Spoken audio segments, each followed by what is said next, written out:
I'm looking at the TV and I'm seeing the Falcons are on the clock, but they have not put a pick in because everybody else throughout the night, like, as soon as they're on the clock, the pick was in. So I'm sitting there and I'm like, okay, this is crazy. We had friends, family, our family, everybody was there. Me sitting there, being patient for Jalon. Chico on the other side of him, dude's there. And I said, you know what? We're here. God brought us this far. We're fine. You know, we're just gonna wait for the phone call. Got down to like 5 minutes, still no pick. 3 minutes, still no pick. 2 minutes, I'm like, okay, it's crazy. I kind of linked to Deuce and I said, aren't they supposed to call before this clock runs out? And he's like, uh-huh. And then, and then as soon as I said that, he flipped his phone over and I was like, yes. And then, of course, I see my phone buzzing, and I'm like, oh my God. Game's from Georgia. Okay. Jalon, Terry, what's going on? With the 15th pick in the 2025 NFL Draft, the Atlanta Falcons select Jalon Walker, defensive end, Georgia.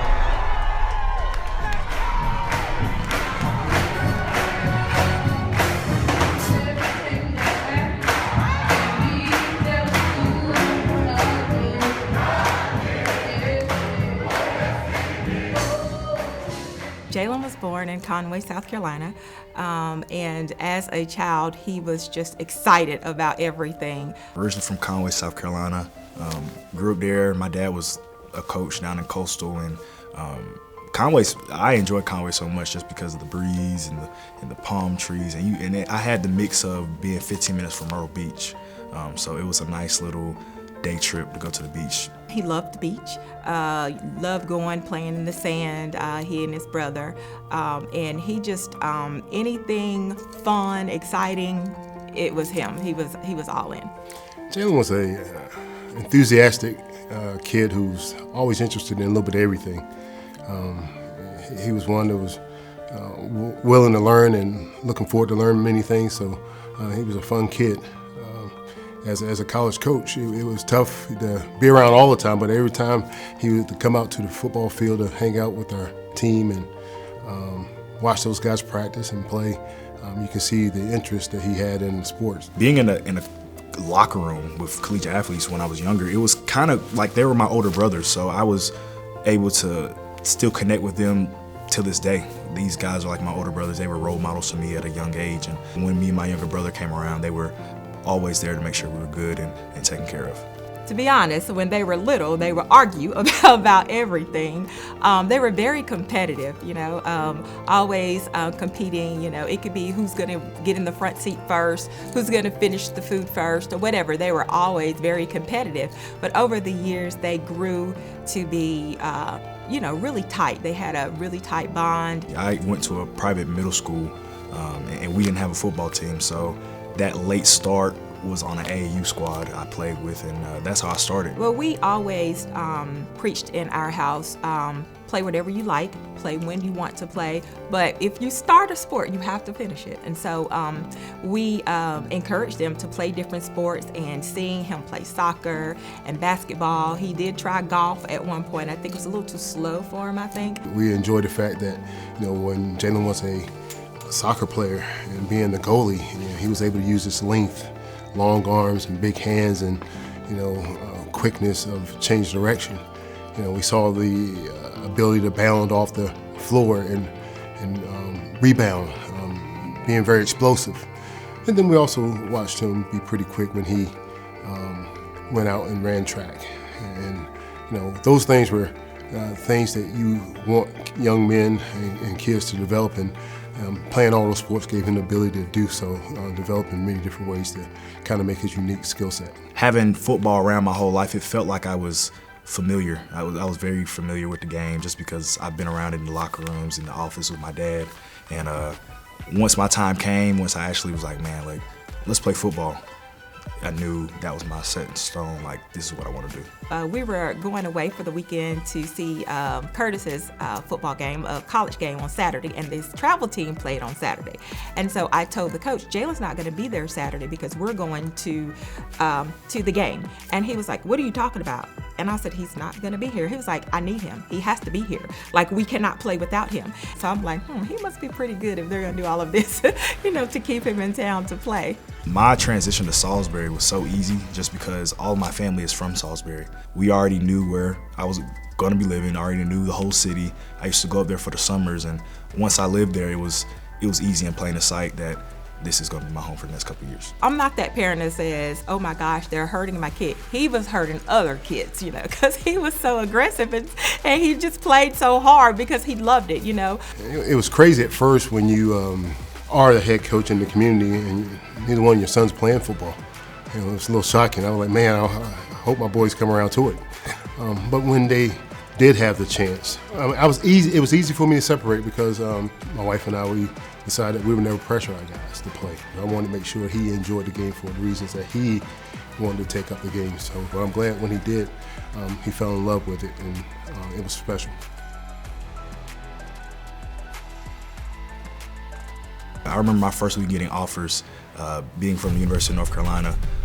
It was great. And then, of course, later on that week, that's when I got my Wake offer, and then Duke, and NC State came later. So all the in-state schools were pretty aware of who I was. Recruiting is all about relationships. And as we went through the recruiting process, we built on those things, making sure we put things in place with the right people, right relationships that were going to give Jalon an opportunity to do things to help meet his goals that he was looking for. We had the opportunity to learn who Georgia football was. We have opportunity to sit down and talk with the coaches, the recruiting staff, the educational department. And going into that official visit, we were already confident in Georgia, and we felt like it was a great place for him. We sat down as a family, and Sheikah, my wife, asked him about the pros and cons, and he felt Georgia was the right place for him. It came down to the people and the relationships I had in the building. Coach Smart and his staff and Coach Shu, they sold me. They sold me a vision, and they sold me how they'll take care of me while I'm there and then after football as well. And then ever since then, they have commended and did that and kept their word. Dog Nation, what's going on? It's Jalon Walker.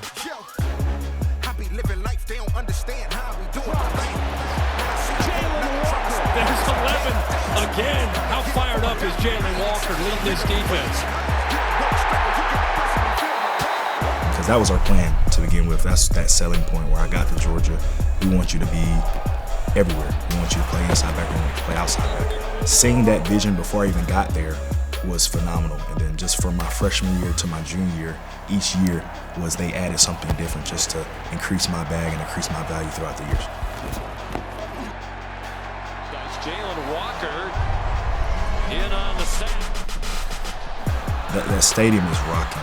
And walking out that tunnel, and then I never took it for granted. Every time I ran out there on the field, I just look up into the stands and just in amazement. Like, this is insane. And of course, like the crowd, the environment for an electric game, they're going to bring their all that energy. I mean, he's just a loyal person, and he knew that Georgia was the right spot for him, and he was gonna see it through from there. The men that he was going to be around, the teammates that he was going to be around, the program that they were putting in place, that they had in place, the structure. Those are the things that gave our dad, a coach, a parent, the true feeling that he's in the right place. They refined me on my mental game. The mental fortitude of playing these multiple positions. They sharpened me every year to make sure I could focus and to know this position and that position at a high level.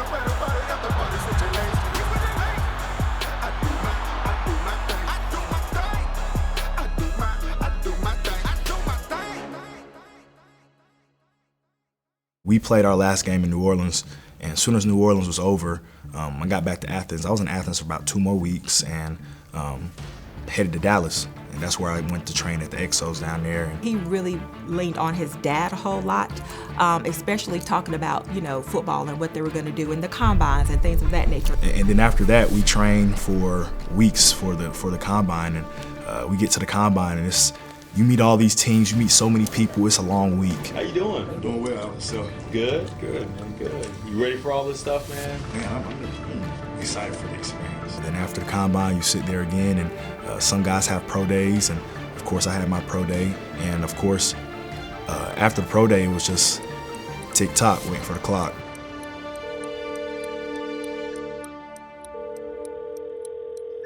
Where you at, man? Man, I'm at the crib. I'm in Salisbury, man. You're in Salisbury? Well, you know the good news, Arthur doesn't even have to send a plane for you, man. You ready, man? Send that. You ready, man? Hey, it was meant to be, man, all right? And then start walking your ass this way. Hey, man. Hey, man, I'm on the way. Start walking your ass this way. It's time to go, man. Yeah, no, definitely. At that point, I was kind of like, oh, and then all of the emotions just started coming out at that point. I mean, to hear the excitement that he had in his voice about that pick, man, it was a moment that, as a football player, as a dad, a moment that you will always remember. They're screaming. I'm just like, I'm just in amazement. Like, I'm still in disbelief that I'm just sitting here right now. Like, I'm so honored and blessed to be in this position. It was just a dream come true. Rise up. It's time. Rise up, most definitely. Jalon has been able to achieve a lot of things because he truly loves whatever that is. Love football, and he worked hard, very hard, to put himself in a situation where he can play at the highest level. He loved relationships, games he played, the endeavors he tried to achieve. I mean, I think if you understand that Jalon loves something, and he will fight as hard as he can for the opportunity to succeed. His motor gets going, and he's driven by saying no, or you can't, or you're not good enough. And we found that out when he was, when he started playing and back in high school, and they were like, oh, he's gonna play on varsity, and he's like, yeah, I am. If you say no, or you can't, or I don't know about, he will prove you wrong. Every time I walk into Mercedes-Benz, there's something in the air. Like, it's so special playing in that stadium. It's I don't know. Like, I've had my best games in the Benz, and I can't wait to increase that and have even better games at that point. But the environment I get from the crowd and just being on the field is like unlike any other. I'm bringing some juice to this team. I'm bringing that energy. I'm bringing that plug and play. I can play here. I can play there, but I'm just excited just to get here, excited to just go to work.